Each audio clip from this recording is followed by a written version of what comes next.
I was just in St. Lucia last week and had the amazing opportunity to sit down with Michelle and several of the entrepreneurs from the cohort earlier this year. So happy to be with you. I'm the Public Affairs Officer here at the U.S. Embassy in Bridgetown, Barbados. As you may know, there is one embassy here in Barbados responsible to Barbados and 7 independent countries in the Eastern Caribbean. One of those, of course, is St. Lucia. It is a country near and dear to our hearts here in Bridgetown. The ambassador was there just last week as part of a number of different initiatives. Perhaps the best part of that entire day, I would say, my favorite part of that whole day, was sitting down with graduates of the Academy for Women Entrepreneurs St. Lucia.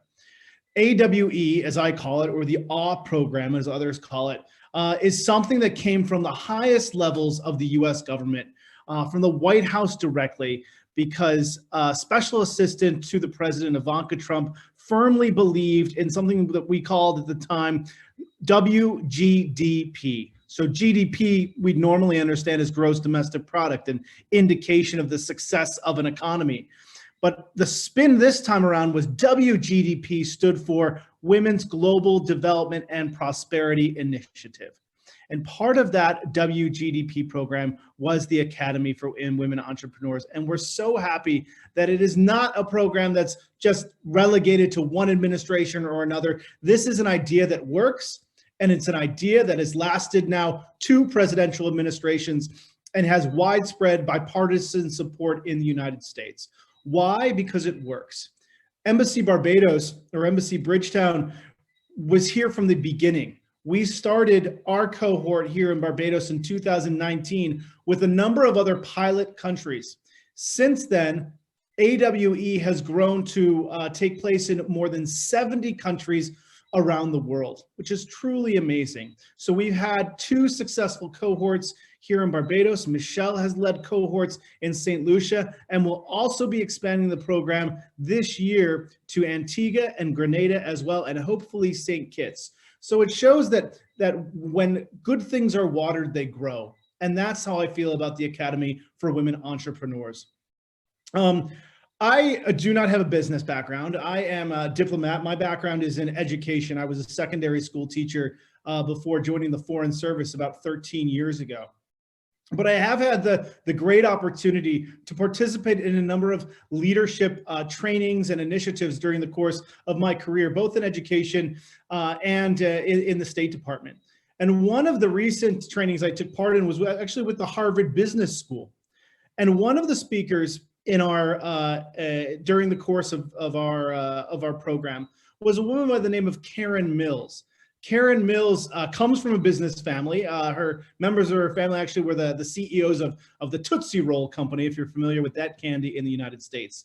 But she's a very accomplished woman, and she was actually the 23rd administrator of the Small Business Administration, or the SBA, in the United States, which is the government agency that is focused on supporting small businesses. And as I reflected on her bio and what she shared with our class, one thing that she said stuck with me. And that's the idea that, quote, small businesses, you can give them capital, which is to say you can give them money or you can give them resources. But what they often need as much is mentoring, advice, and help with their business plan. And that's so important to keep in mind during the Academy for Women Entrepreneurs, because yes, resources and financing are something that you'll talk about and you'll discuss and you'll share as a group. But what we really try to do with the Academy of Women Entrepreneurs is share resources, ideas, and innovation with one another. And that mentoring and that network is such an important part, and it kicks off tonight. And I'm so glad that Michelle invited me to be part of the conversation this evening, because I hope that you'll consider the U.S. Embassy, which sponsors and supports the Academy for Women Entrepreneurs St. Lucia, as part of your network. We have very wide goals at the embassy. Our goals are to promote security, prosperity, and democracy in the Eastern Caribbean. Part of that is supporting small businesses, because small businesses are the engines of the economy. We know tourism is fickle. Tourism is wonderful, and St. Lucia is a fantastic place that tens of thousands of Americans visit. But that curve is sometimes a roller coaster, especially in COVID-19. All of you, by taking this step tonight and joining this journey with Michelle and one another, are getting on a journey to build your brands, to build your businesses, and to grow your ideas. And so the United States Embassy is proud to stand with you. We want to hear from you. We're going to continue to keep in touch over the course of these next months. But we are so excited for the step you're taking tonight because we realize how important it is, and also the risk that you're taking, that you don't know how this is going to turn out. You don't know perhaps even what you're going to learn, or you've heard about this DreamBuilder program that you're going to work, this online software that was developed in Arizona State University. But what's it going to mean to me? What is it going to mean to my business plan? And how am I going to make money at the end of the day? Those are all wonderful questions I have here at the start. I hope that the Embassy with Michelle and all of you can be supports in answering those questions.